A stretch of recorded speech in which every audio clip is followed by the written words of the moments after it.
Divorced but dignified, Anne of Cleves and the royal tomb no one expected.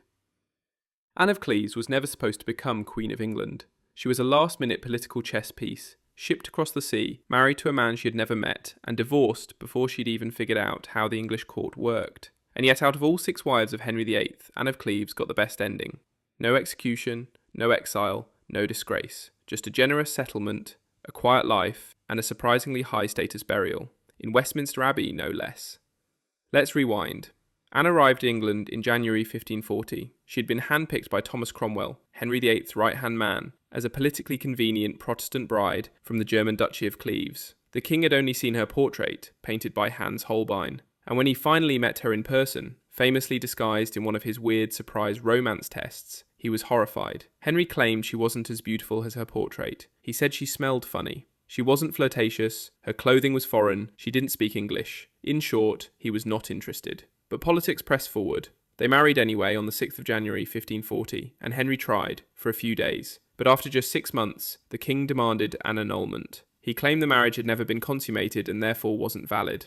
Anne, to her credit, agreed immediately. That single decision may have saved her life. Instead of digging in her heels like Catherine of Aragon, or being accused of treason like Anne Boleyn, Anne of Cleves smiled, nodded, and accepted a very generous retirement package. Henry gave her Hever Castle, formerly Anne Boleyn's childhood home, several manors, estates, and properties across southern England, an annual income equivalent to hundreds of thousands of pounds today, the title of the king's beloved sister, and most importantly, royal protection. She was only 24 years old at the time of her annulment, and while she had once been mocked as the Flanders mare, Anne quickly became one of the most respected and unbothered figures in Tudor England. She regularly visited court. She remained close with Henry's daughters, Mary and Elizabeth. She was included in royal processions, court festivals, and even spent Christmases with the royal family. She outlived Henry VIII, Jane Seymour's son, Edward VI, and Catherine Parr, but not Elizabeth I, and here's the correction.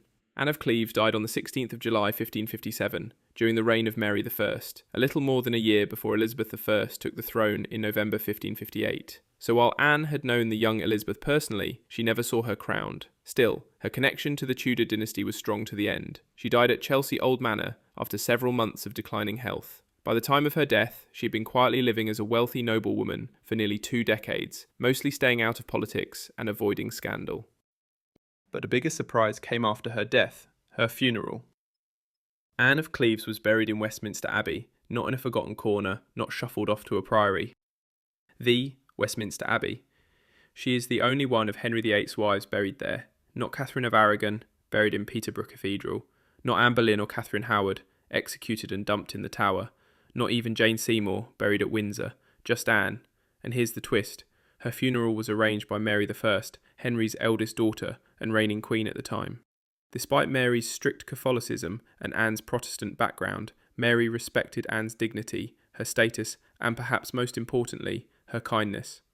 The funeral was held with full royal honours. It included a procession of mourners clad in black, heraldic banners bearing her arms, choral requiems and Catholic funeral rites, and an ornate hearse that reflected her status as a former queen.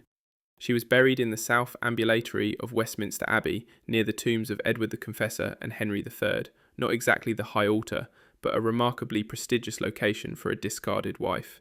Her resting place was later marked with a modest tomb and a brass inscription.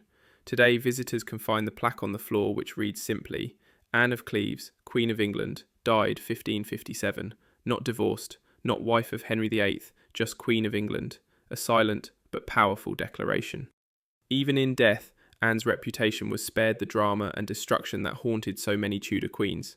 She didn't need a monument with angels and golden crowns. Her tomb is understated, but quietly triumphant, because Anne outlived the politics, she outlived the gossip, she outlived the man who once wanted her dead, and, most astonishingly, she outlived her reputation.